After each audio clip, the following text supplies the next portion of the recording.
Drop the gun. Hands where I can see him. Officer, stop. I'm on the job. Detective Marcus Johnson, badge number 4782. I said drop the weapon. Now! I'm reaching for my badge. Don't shoot! Officer Rachel Pemberton responded to an active shooter call at Greenfield Supermarket and immediately drew her weapon when she saw Marcus Johnson, a black man in civilian clothes, standing over a white man on the floor with a gun visible in his waistband, completely ignoring the terrified shoppers who screamed that Johnson had just saved their lives by stopping the gunman. Pemberton ordered Johnson to drop the weapon. And when multiple witnesses shouted that Johnson was an off-duty detective who had heroically stopped the massacre before it started, Pemberton refused to listen and arrested Johnson anyway, believing the white shooter's lie that Johnson was his accomplice who had turned on him, then released the actual active shooter without reviewing a single frame of security footage. Despite her partner, Officer David Chin, repeatedly urging her to verify the facts and check Johnson's credentials first. Johnson, a decorated homicide detective with 11 years on the force and a perfect service record, spent 7 hours in a holding cell while the dangerous man he'd risked his life to stop walked free. All because Officer Pemberton's racism made it impossible for her to imagine a black man being the hero and a white man being the terrorist. What Pemberton didn't know is that Marcus Johnson was one of the department's most respected detectives whose captain would see the viral video of his wrongful arrest within hours and unleash a storm of consequences that would destroy Pemberton's career forever. Before we go further, what city or country are you watching from? Drop it in the comments. We love seeing where you're tuning in from. If you believe stopping a mass shooting shouldn't get you arrested when you're black, then like this video and subscribe. Detective Marcus Johnson pulled into the parking lot of Greenfield Supermarket at exactly 4:47 p.m. on a Thursday afternoon with one simple mission: grab ingredients for dinner, pick up his daughter's favorite cereal since they'd run out that morning, and be home within 30 minutes to help his wife prep for their anniversary dinner that evening. At 38 years old, Johnson had spent the last 11 years serving with the Metro Police Department, working his way up from patrol officer to homicide detective, earning commendations for solving some of the city's most difficult murder cases, including 3 that had gone cold for years before he cracked them. He had a 94% case closure rate, the highest in his division, and had been nominated for Detective of the Year twice. He was off duty, enjoying his first day off in 12 days after closing a particularly brutal double homicide case that had taken 3 months to solve. Johnson walked through the automatic doors wearing civilian clothes, khaki pants, a navy blue polo shirt, and comfortable sneakers, his detective shield and service weapon locked in his car's glove compartment because he wasn't working and didn't want the weight of his duty belt on his day off. He grabbed a shopping cart and checked his phone, reviewing the grocery list his wife had texted him: chicken breast, fresh basil, cherry tomatoes, pasta, garlic, and that expensive organic cereal their 8-year-old daughter loved. Johnson smiled and headed toward the produce section, completely unaware that in less than 4 minutes his life would be turned upside down and his faith in the justice system he'd served for over a decade would be shattered. The supermarket was moderately busy with the after-work crowd, maybe 40 or 50 customers browsing aisles, pushing carts, checking their phones against shopping lists. Johnson moved through produce, selecting tomatoes and basil, then headed toward the meat section at the back of the store. He was comparing chicken packages when he heard it. A sound that every law enforcement officer is trained to recognize instantly. The distinct crack of a semi-automatic handgun being fired. Johnson's entire body went into tactical mode before his conscious mind even processed what was happening. He dropped into a crouch behind the meat counter, his hand instinctively reaching for his service weapon before remembering it was locked in his car 200 feet away. His detective training kicked in with crystal clarity, analyzing the acoustic signature of the shot, the direction, the caliber. That was a .45 caliber handgun, fired from the front of the store near the checkout lanes. One shot. Then screaming. Johnson's mind raced through scenarios. Active shooter. Robbery gone wrong. Domestic violence. Whatever it was, people were in danger, and he was the only law enforcement officer in the building. He had no weapon, no backup, no radio. But he had 11 years of training and experience, and people were screaming for help. He moved low and fast, using shopping aisles as cover, heading toward the sound of chaos at the front of the store. As he rounded the corner of aisle 7, he saw the situation unfold in horrifying detail. A white male in his mid-20s, wearing a black tactical vest over a gray t-shirt and dark jeans, stood near the customer service desk holding a .45 caliber semi-automatic handgun. The floor near checkout lane 3 showed blood spatter. An elderly man lay motionless on the ground, shot in the chest, while other customers huddled behind checkout counters and shopping displays, some screaming, others frozen in silent terror. The gunman's voice rang out, loud and unhinged. "This is for everyone who ignored me. Everyone who laughed. You're all going to pay attention now." He raised the weapon toward a young mother who was shielding 2 small children behind her body. Johnson didn't hesitate. He assessed the tactical situation in 2 seconds. The shooter's stance was amateur, emotional, not trained. His attention was fixed forward on his next target. He wasn't scanning his flanks. The gun was held in his right hand, arm extended, tunnel vision focused on the mother and children. Distance, approximately 35 feet. Johnson had no weapon, but he had the element of surprise and years of hand-to-hand combat training from the police academy and ongoing defensive tactics courses. Johnson moved. He came out of aisle 7 in a full sprint, closing the distance with explosive speed. The shooter's head started to turn at the sound of footsteps, but Johnson was already on him. Johnson grabbed the shooter's gun wrist with both hands, executing a perfect weapon retention technique, twisting the wrist violently inward while simultaneously driving his shoulder into the shooter's chest with the force of a linebacker. The gun discharged once into the ceiling as Johnson's combat training took over completely. He swept the shooter's legs, drove him face first into the linoleum floor, and in one continuous motion, wrenched the gun free from the shooter's grip with a joint lock that made the man scream in pain. Johnson immediately cleared the weapon, ejecting the magazine and racking the slide to remove the chambered round, rendering it safe. He tucked the gun into his waistband at the small of his back and drove his knee into the shooter's spine, pulling both arms behind the man's back in a control hold that made escape impossible. The entire sequence from Johnson's first movement to the shooter being completely neutralized took less than 5 seconds. It was textbook police defensive tactics, executed with the precision of someone who had trained for this exact scenario hundreds of times. "I'm a police detective!" Johnson shouted to the terrified shoppers. "Someone call 911! Tell them officer needs assistance, active shooter down, 1 civilian victim shot, we need paramedics immediately." A woman near the customer service desk already had her phone out, her hands shaking as she spoke to the 911 dispatcher. "The police are already on the way," she called back. "I called when I heard the first shot."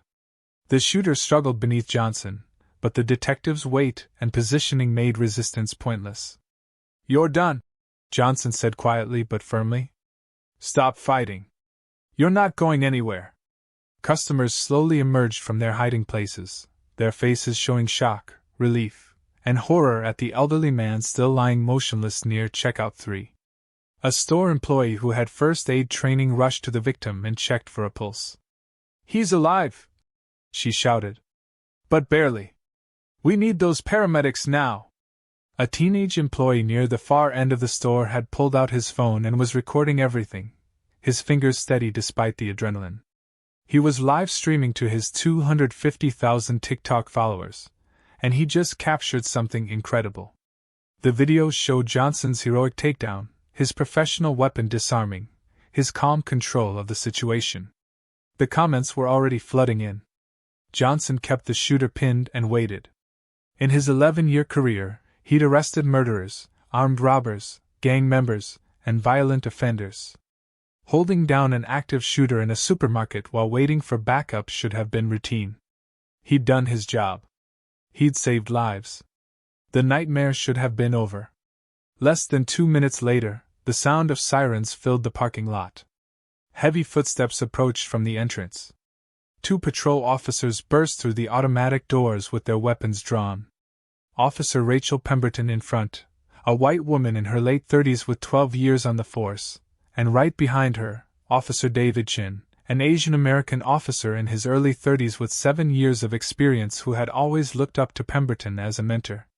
Pemberton's eyes swept the scene and locked onto the image in front of her, a black man in civilian clothes pinning a white man to the ground, a gun clearly visible tucked into the black man's waistband, blood on the floor, an elderly victim down, chaos everywhere.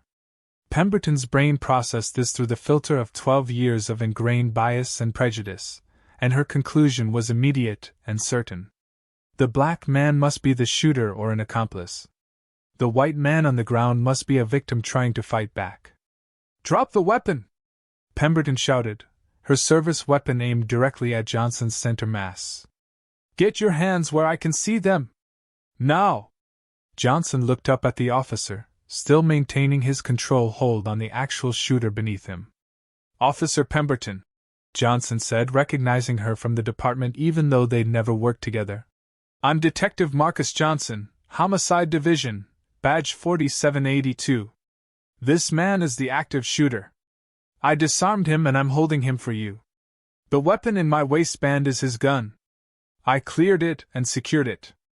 Before Johnson could say another word, the customers erupted in a chorus of voices. "He saved us!" the young mother screamed, still clutching her 2 children. "That detective stopped the shooting!" another customer shouted.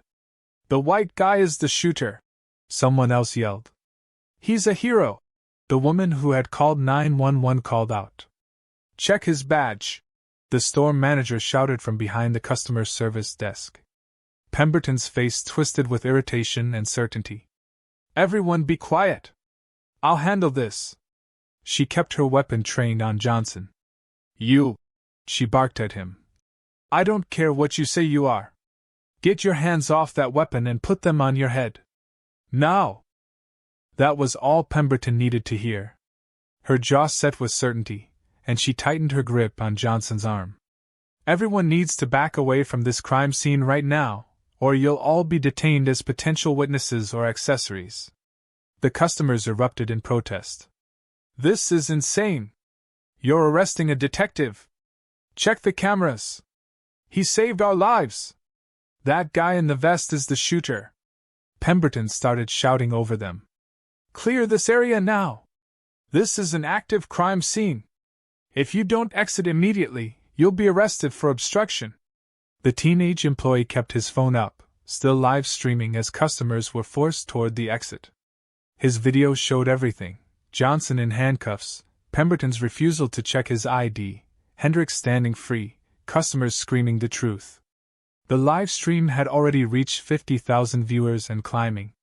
The comments were exploding with outrage. "Put that phone down!" Pemberton barked at the teenager. "I'm allowed to record in public," the teen said, but he lowered the phone to waist level and kept filming. Within 3 minutes, the store was mostly cleared except for Pemberton, Chen, Johnson in handcuffs, Kyle Hendricks the active shooter, and the elderly victim Mr. Patterson, who was now being treated by paramedics who had just arrived. Hendricks kept playing his role, touching his ribs gingerly. "Officers, thank you for stopping him. Can I go now?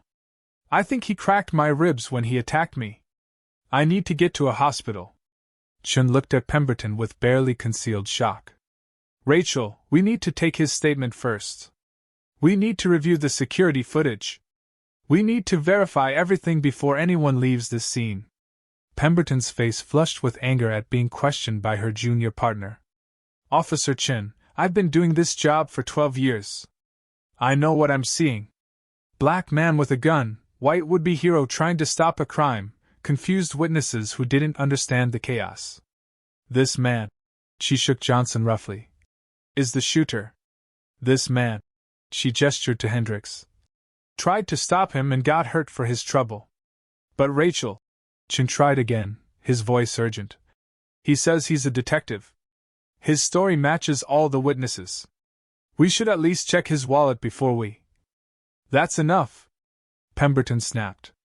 "You want to question my judgment? You've been on the force 7 years. I've seen hundreds of these situations. The footage will show exactly what I already know." Johnson's voice cut through the tension, hard and cold and filled with the authority of an 11-year veteran detective. "Officer Pemberton, You are making the worst mistake of your career. That man is an active shooter who just attempted mass murder. I am Detective Marcus Johnson, Homicide Division, badge number 4782. My credentials are in my back right pocket. My service weapon is locked in my car in the parking lot. My captain is Robert Williams. Call him. Check my ID. Review the security cameras. But for God's sake, do not let that man walk out of this store. Pemberton ignored him completely and turned to Hendricks. Sir, you're free to go. We'll need a statement from you later, but you can seek medical attention first.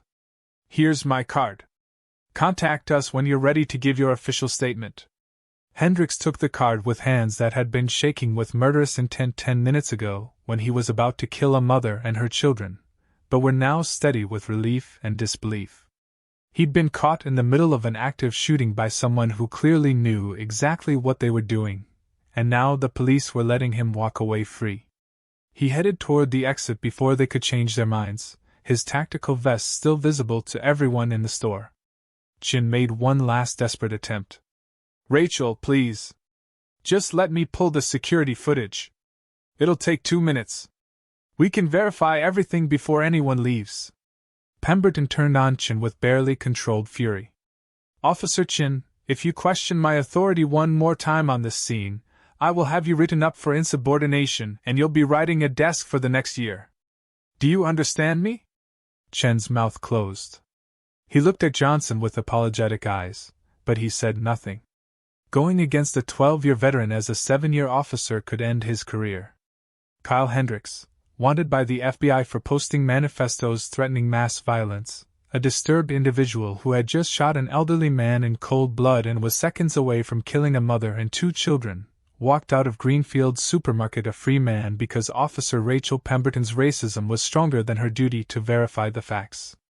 Pemberton dragged Johnson toward the exit. Let's go. You're being booked for attempted murder, assault with a deadly weapon, and anything else I can think of. You didn't even check my wallet, Johnson said, his voice tight with controlled rage. You didn't call my captain. You didn't look at 1 second of security footage. You saw a black man and your mind was made up. Save it for booking, Pemberton said. Johnson was forced into the back of the patrol car and driven to the Central Police Station, the same building where he worked, where his desk sat in the Homicide Division on the 3rd floor, where his captain's office overlooked the street, where his colleagues and friends would be coming and going on shift changes. He demanded to speak to Captain Williams. He demanded to call the union rep. He told them he was a detective in their own department. He told them to check the supermarket security footage. He told them to verify his credentials. Nobody listened. Pemberton had marked him as the suspect, and that was enough for the intake officers who didn't recognize him out of his usual suit and tie. They processed him like any other criminal. Took his belongings. Photographed him. Fingerprinted him. And threw him into holding cell number 6, the same holding cells he'd walked past hundreds of times while escorting suspects he'd arrested for murder. Johnson sat on the metal bench and stared at the concrete wall, knowing that somewhere Kyle Hendricks was free, likely planning his next attack. He thought about the elderly victim, Mr. Patterson, who might die because Hendricks had been allowed to shoot him before Johnson could intervene. He thought about the mother and her 2 children who were alive only because Johnson had acted when he did. And he thought about Officer Rachel Pemberton, who had looked at a decorated detective and seen only skin color. Meanwhile, the teenage employee's live stream had been clipped and uploaded to every social media platform imaginable. The caption read, "OFF duty detective stops mass shooting, cops arrest him instead and let shooter go free. This is insane. Hashtag justice for Detective Johnson, hashtag Greenfield shooting." The video started spreading like wildfire. Within 30 minutes, the supermarket's security team saw it trending and pulled their own footage. What they saw made them immediately call their legal department and the police department's public information office. They downloaded the full high-definition video showing Kyle Hendricks entering the store with a gun, shooting Mr. Patterson without provocation, preparing to shoot the mother and children, and then Marcus Johnson's heroic intervention. They posted it publicly with the caption, "Full security footage from our store. Detective Marcus Johnson is a hero who saved countless lives. The police have arrested the wrong man." Within 3 hours, the combined videos had 8 million views. Within 6 hours, they reached the desk of Captain Robert Williams of the Homicide Division, who recognized his best detective immediately on the security footage and picked up his phone with a face like thunder. Officer Rachel Pemberton's career and freedom had just begun their countdown to zero. Detective Marcus Johnson sat in holding cell number 6 at the city police station, staring at walls he'd walked past 1,000 times as a free man and decorated officer. He had asked to speak to Captain Williams 9 times. He had demanded to call the police union representative 11 times. He had told every officer who passed by that he was a detective in their own department, and they were holding the wrong man. Each time, the response was the same, either complete silence, dismissive laughter, or, "Sure you are, buddy. Everyone in here's innocent." One booking officer had stopped at his cell door around hour 4 and smirked at him. "You really expect us to believe you're a detective? In khakis and a polo? Yeah, right. What's next, you gonna tell us you're the commissioner?"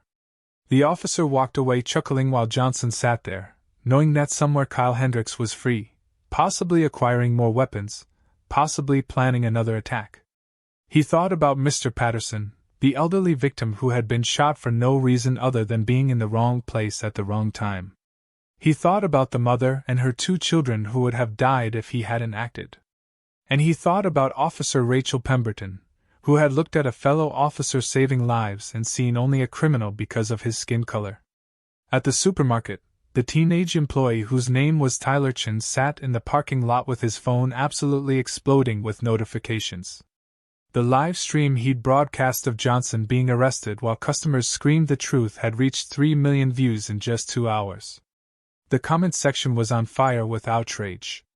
People were tagging news stations, civil rights organizations, the police union, and local politicians, demanding answers about why a detective was arrested while an active shooter walked free. Then Greenfield Supermarket's official account posted their security footage, and everything went nuclear. The crystal-clear surveillance video showed the entire incident from 6 different angles. Kyle Hendricks entering through the main doors at 4:51 p.m., pulling a .45 caliber handgun from his tactical vest, approaching Mr. Patterson who was checking out in lane 3, and shooting him in the chest without warning or provocation.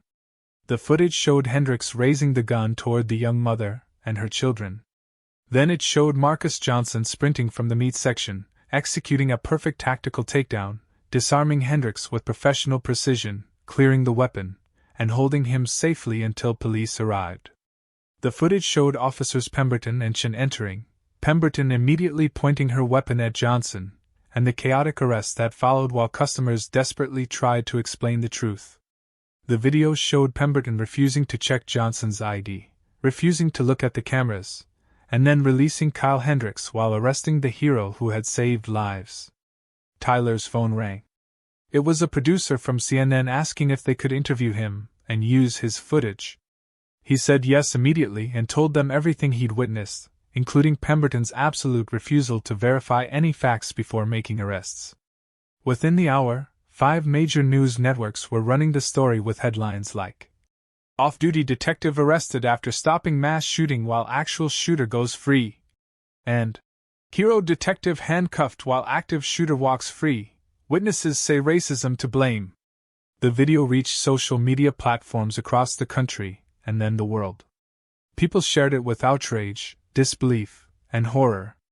The hashtag #FreeDetectiveJohnson started trending, even though most people didn't know his name yet.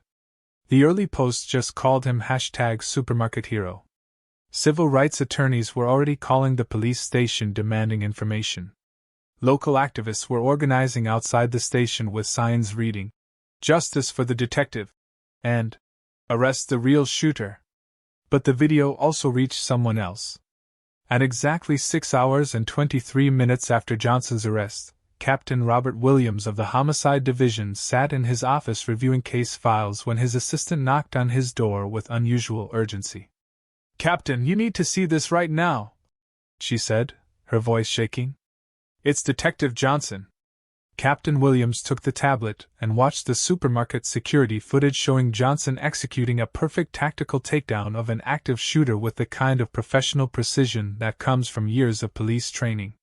Then he watched the cell phone live stream showing Johnson being arrested while witnesses screamed that he was a detective who had just saved their lives, while Officer Pemberton ignored every piece of evidence and released the actual shooter. Captain Williams's jaw clenched tighter with each passing second. His face went from concerned to furious to absolutely livid. Marcus Johnson was his best detective, a man with an impeccable record, a man who had solved cases no one else could crack, a man he trusted completely. "How long has he been detained?" Williams asked, his voice dangerously quiet. "Approximately 6.5 hours, sir. He's in holding cell 6 downstairs. In our own building." Captain Williams stood up so fast his chair rolled backward and hit the wall. He grabbed his phone and dialed the police chief's direct line, a number that bypassed all assistants and secretaries. The phone rang once before Chief Patricia Hernandez answered. "This is Chief Hernandez." "Chief, this is Captain Williams from Homicide," Williams said, his voice carrying barely restrained fury. "We have a catastrophic situation. Detective Marcus Johnson, one of my best officers, was arrested 6 hours ago after stopping an active shooter at Greenfield Supermarket. The arresting officer, Rachel Pemberton, refused to check his credentials, refused to review security footage, and released the actual shooter. Johnson has been sitting in our holding cells for over 6 hours while the real terrorist is in the wind. This is all on video. Millions of views. National news. We need to fix this immediately." Chief Hernandez's blood went cold. She'd been in a budget meeting when her phone rang, and now she was hearing that one of their own decorated detectives had been arrested by their own officer for stopping a mass shooting. "Robert, I wasn't aware of this situation. Let me—" "Chief," Williams interrupted, his voice hard as steel. "Detective Johnson is in holding cell 6 right now. In this building. We need him released immediately, and we need to find Kyle Hendricks, the active shooter that Pemberton released, before he kills someone else. The security footage shows everything. Johnson is a hero. Pemberton is either incompetent or racist or both.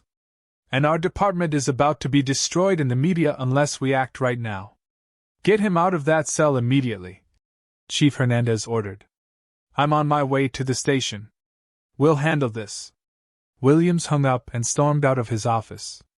He took the stairs down to the holding area, moving so fast that officers in the hallway pressed themselves against the walls to get out of his way. He reached the holding area and the desk sergeant looked up in surprise. "Captain Williams? What are you?" "Open cell 6. "Now," Williams commanded. The desk sergeant pulled up the paperwork, and his face went pale as he read the name. "Sir, that's the suspect from the Greenfield shooting. Officer Pemberton brought him in for. That suspect is Detective Marcus Johnson from my division," Williams said, his voice loud enough that everyone in the booking area could hear. "One of the best detectives in this department.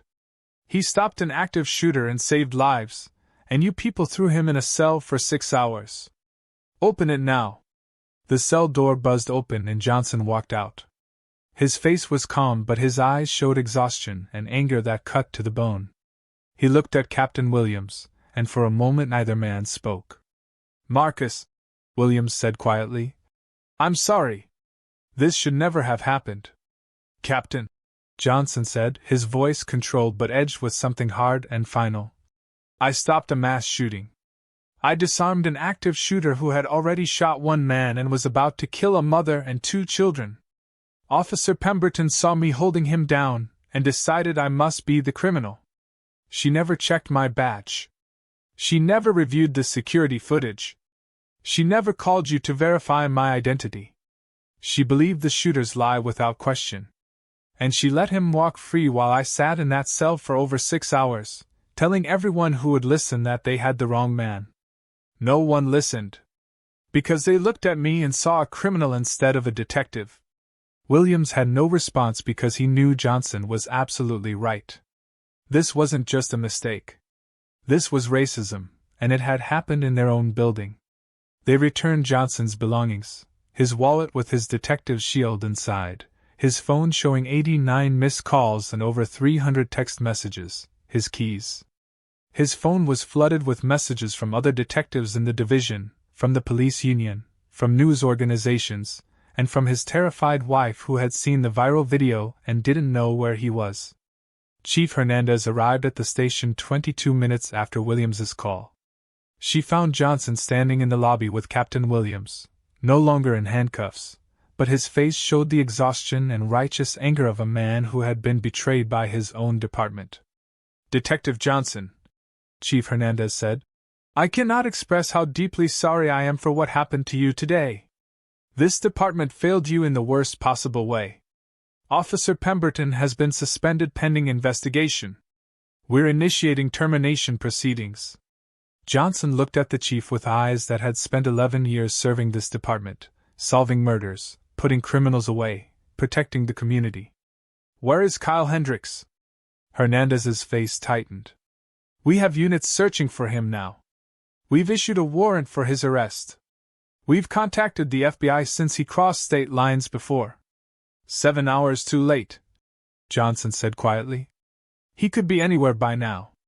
He could be planning another attack. All because Officer Pemberton looked at me and saw a black criminal instead of a detective saving lives." Hernandez had no defense because there was no defense. Johnson pulled out his phone and made a call. "This is Detective Marcus Johnson. I need to speak with Michael Torres from the Civil Rights Division. Michael, I need an attorney. I was arrested today for stopping a mass shooting while the officer let the actual shooter go free. Yes, it's all on video. Tens of millions of views already. I'm filing a federal lawsuit and I want to make sure this never happens to anyone else." He hung up and looked at Chief Hernandez and Captain Williams. "You'll be hearing from my attorney, from the police union, from the Department of Justice, and from every news organization in the country. What happened today doesn't end with an apology. This ends with accountability." Johnson walked out of the police station into a crowd of reporters, cameras, protesters holding signs reading, "Justice for Detective Johnson," and "Arrest the real shooter," and off-duty officers from his division who had come to support him. He was free, but his fight for justice was just beginning. And somewhere out there, Kyle Hendricks was still at large. Officer Rachel Pemberton sat in her living room watching the news coverage of her own racist mistake go viral with 60 million views and climbing, realizing her entire career and life were about to collapse around her. Michael Torres, one of the city's most respected civil rights attorneys, took Marcus Johnson's case within 3 hours of his release and immediately filed a federal civil rights lawsuit seeking $25 million in damages. But Torres also did something that would prove devastating for Officer Rachel Pemberton.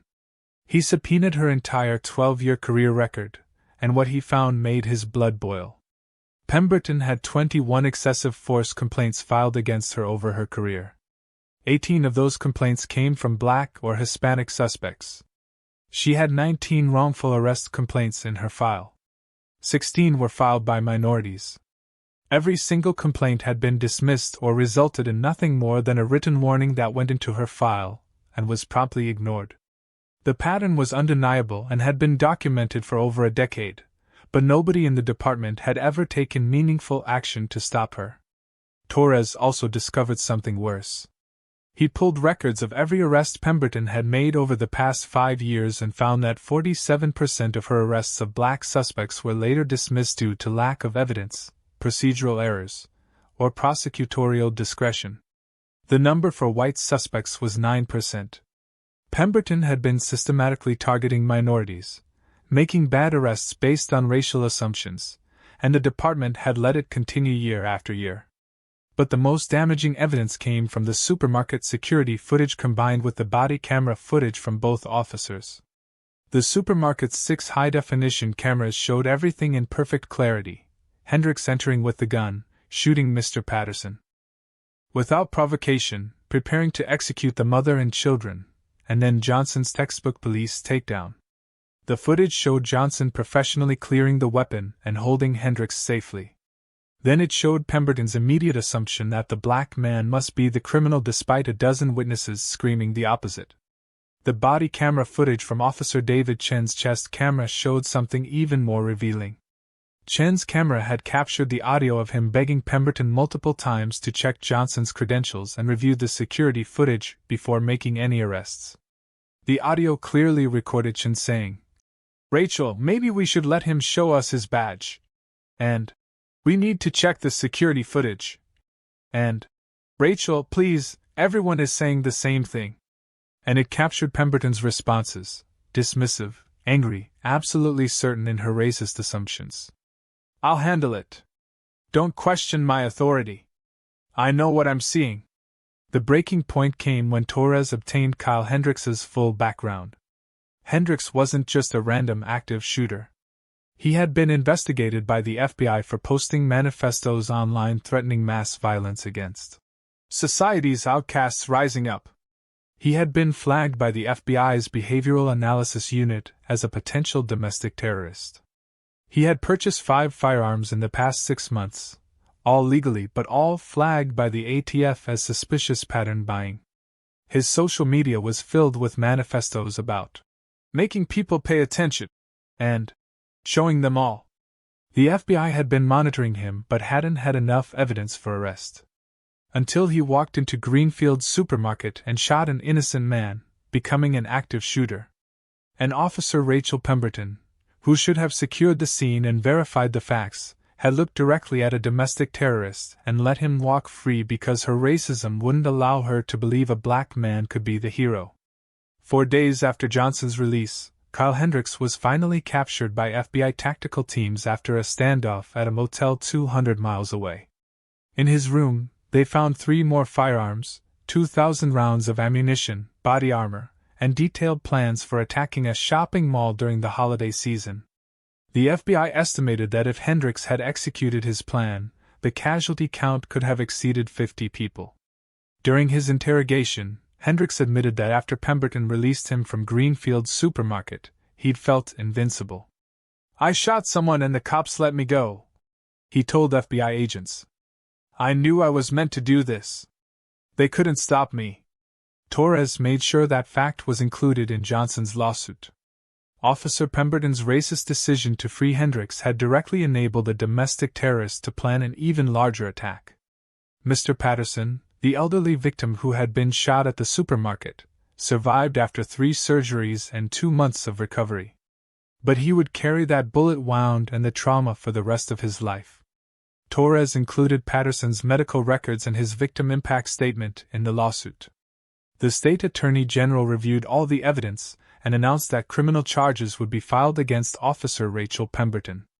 The charges were serious: false arrest of a police officer, official misconduct, obstruction of justice for failing to review available evidence, civil rights violations, and aiding and abetting a domestic terrorist for releasing a dangerous criminal. Combined, Pemberton faced up to 30 years in prison. Marcus Johnson's full-service record was released to the public, and what the media discovered made Pemberton's actions even more unforgivable. Johnson wasn't just any detective. He was one of the most decorated officers in the department's history. 11 years of service, over 200 cases solved, 94% closure rate in homicide investigations. Johnson had received the Medal of Valor for rescuing 2 children from a burning building while off duty. He had received the Distinguished Service Medal for solving a serial murder case that had gone cold for 8 years. He had commendations from the mayor, the governor, and 3 police chiefs. He had personally trained new detectives in investigative techniques. The department considered him a model officer and a future captain. This was the man Officer Rachel Pemberton had thrown in a cell like a common criminal because his skin color didn't match her mental image of what a hero should look like. Torres arranged a press conference, and Marcus Johnson appeared in his police dress uniform with 11 years of ribbons and commendations displayed on his chest. The room fell silent as he stepped up to the microphone, his bearing showing every bit of the discipline and professionalism that had made him an exemplary officer. "My name is Detective Marcus Johnson," he began, his voice steady and clear. "4 days ago, I stopped an active shooter at Greenfield Supermarket. I used my police training to disarm a domestic terrorist who had just shot an innocent man and was about to murder a mother and 2 children. I secured the weapon and held that terrorist until police arrived so he could be arrested and prosecuted. Johnson paused and let that sink in. Instead, I was arrested. The terrorist was released.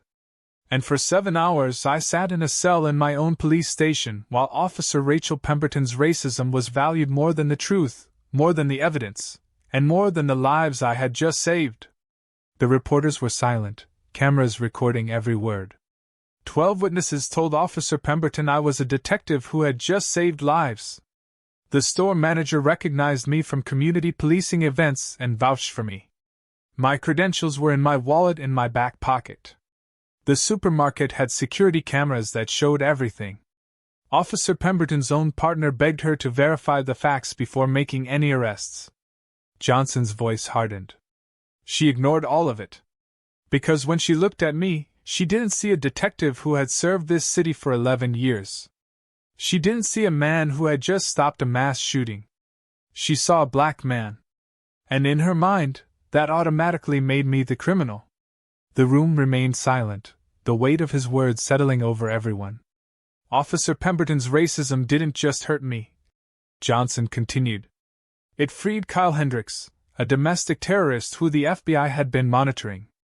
4 days after Pemberton let him walk out of that supermarket, the FBI raided his motel room and found weapons, ammunition, and detailed plans to massacre over 50 people at a shopping mall. That attack would have happened because Officer Pemberton's prejudice was stronger than her duty to verify the facts. Johnson's voice turned ice cold. I have served this city for 11 years. I have solved over 200 cases. I have rescued children from fires. I have tracked down serial killers. I have trained new officers. I never expected that when I stopped a mass shooting and saved innocent lives, I would be treated like a criminal by one of my own. Officer Pemberton saw my skin color, and her racism made every decision after that. She will answer for it in criminal court. She will answer for it in civil court. And she will answer for it by spending the next decades of her life thinking about the detectives she arrested and the terrorists she freed. Johnson stepped away from the microphone.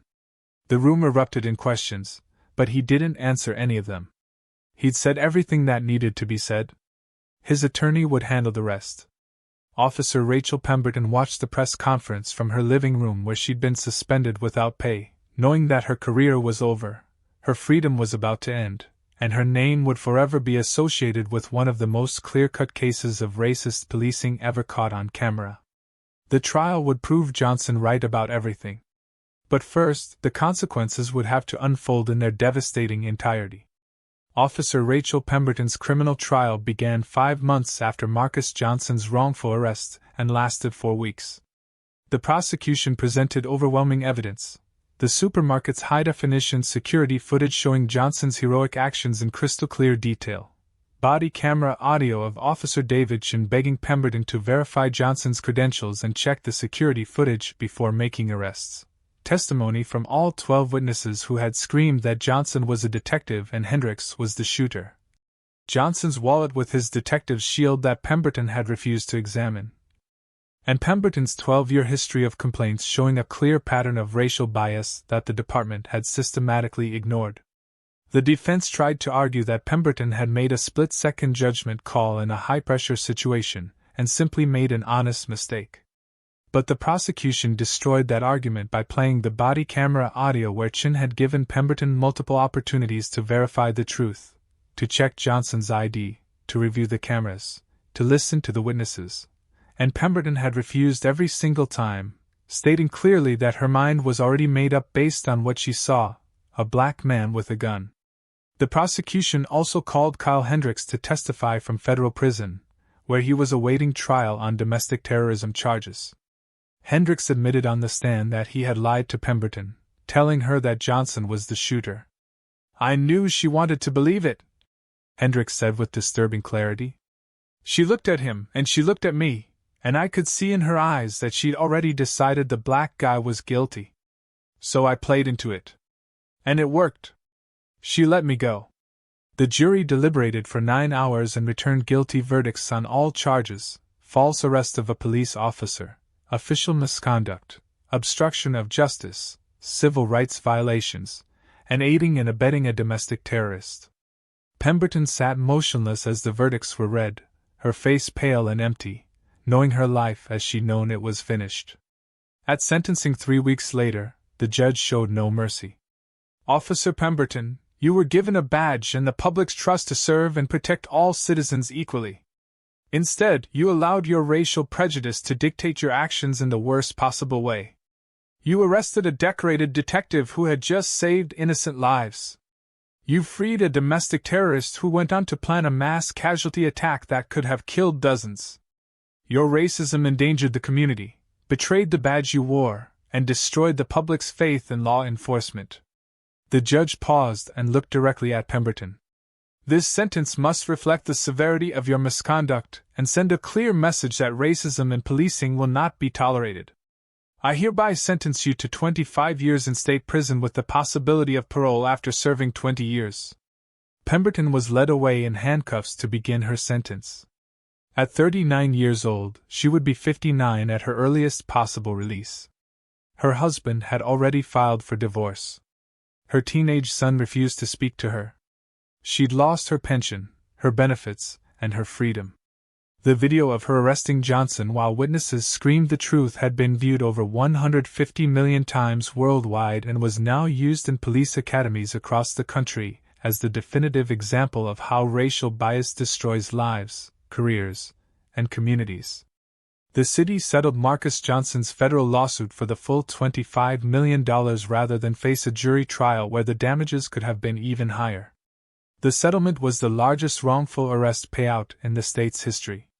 As part of the agreement, the city was required to implement sweeping reforms. Mandatory implicit bias training for all officers with quarterly refresher courses. Body cameras that could not be turned off during any law enforcement interaction. An independent civilian oversight board to investigate all excessive force and wrongful arrest complaints. Immediate termination for any officer with a documented pattern of racial bias complaints. Required credential verification before any arrest of someone claiming to be law enforcement. Quarterly public reports on arrest statistics broken down by race and outcome. A memorial fund for victims of police misconduct. Police Chief Patricia Hernandez was forced to resign in disgrace. Internal Affairs conducted a department-wide review and found 53 officers with complaint patterns similar to Pemberton's. Multiple excessive force or wrongful arrest complaints filed primarily by minority citizens, all dismissed or minimally disciplined. 34 of those officers were terminated. 19 were given final warnings and placed on probation with mandatory counseling. Officer Davidson, the partner who had repeatedly tried to get Pemberton to verify the facts, was promoted to sergeant and given a commendation for attempting to prevent the wrongful arrest despite pressure from his superior officer. He became a leading voice for police reform within the department and helped develop new training protocols on evidence verification and bias recognition. Kyle Hendricks was convicted on federal domestic terrorism charges and sentenced to life in federal prison without possibility of parole. During his sentencing hearing, the federal judge specifically noted that Hendricks should have been arrested at Greenfield Supermarket, and that Officer Pemberton's failure to do her job had directly enabled him to plan an attack that could have killed over 50 people. Mr. Patterson, the elderly shooting victim, survived but required extensive physical therapy and counseling. He received a $2 million settlement from the city as part of the comprehensive resolution. He appeared at Johnson's press conference and publicly thanked him for stopping the shooter before more people could be hurt. Marcus Johnson returned to active duty as a detective and continued his career solving homicides and training new investigators. He was promoted to lieutenant in recognition of both his heroism at the supermarket and his dignified response to the injustice that followed. He used $15 million of his settlement to establish the Shield of Justice Foundation, a nonprofit organization that provided legal assistance to victims of police misconduct and wrongful arrests, with special focus on minority communities who often lacked resources to fight back against systemic injustice. The foundation helped over 500 people in its first 5 years, many of them individuals who had been wrongfully arrested by officers with documented histories of racial bias, but had been too afraid or too poor to seek justice. Johnson's case had opened the door for others to come forward, and the Foundation made sure they had the support they needed to hold corrupt officers accountable. Johnson also became a national speaker on police accountability and implicit bias, traveling to police departments and universities across the country to share his story and advocate for reform. He appeared before congressional committees and helped shape federal legislation on police oversight and accountability measures. His testimony was cited in the passage of the Law Enforcement Accountability Act, which established national standards for addressing racial bias in policing. 7 years after his wrongful arrest, Lieutenant Marcus Johnson was serving as the head of the Homicide Division, having been promoted to the position when Captain Williams retired and personally recommended Johnson as his successor. His foundation had grown into a national organization with chapters in 20 states. Pemberton was still in prison serving her sentence with 13 years remaining before parole eligibility, known among inmates as the racist cop who arrested a hero and got exactly what she deserved. The body camera footage and security video from Johnson's arrest remain some of the most widely viewed examples of racial profiling in American policing history, shown in training academies, college courses, and civil rights seminars as proof that racial bias doesn't just hurt individuals, it corrupts justice, endangers communities, and destroys the lives of those who practice it. The lesson was brutal and public. Officer Rachel Pemberton saw a black man save lives, and her racism made her see a criminal instead of a hero. That decision cost her 25 years of freedom, cost the city $25 million, cost Kyle Hendricks's planned victims their sense of safety, and exposed the police department's decade-long failure to address systemic racial bias in its ranks. Marcus Johnson had stopped an active shooter while off duty. He was arrested for being black while doing the right thing. But his refusal to let that injustice stand silently had forced an entire system to confront its failures and implement real change. If this story proves that even decorated detectives can be victims of racial profiling, share it with everyone who needs to understand that racism in policing destroys trust, endangers communities, and must be confronted with accountability and consequences. What reforms would prevent officers from ignoring evidence and arresting based on bias instead of facts? Drop your ideas in the comments below. And if you believe heroes deserve justice regardless of their skin color, subscribe because we're exposing more stories where courage meets injustice and fighting back creates change that saves lives and transforms broken systems forever.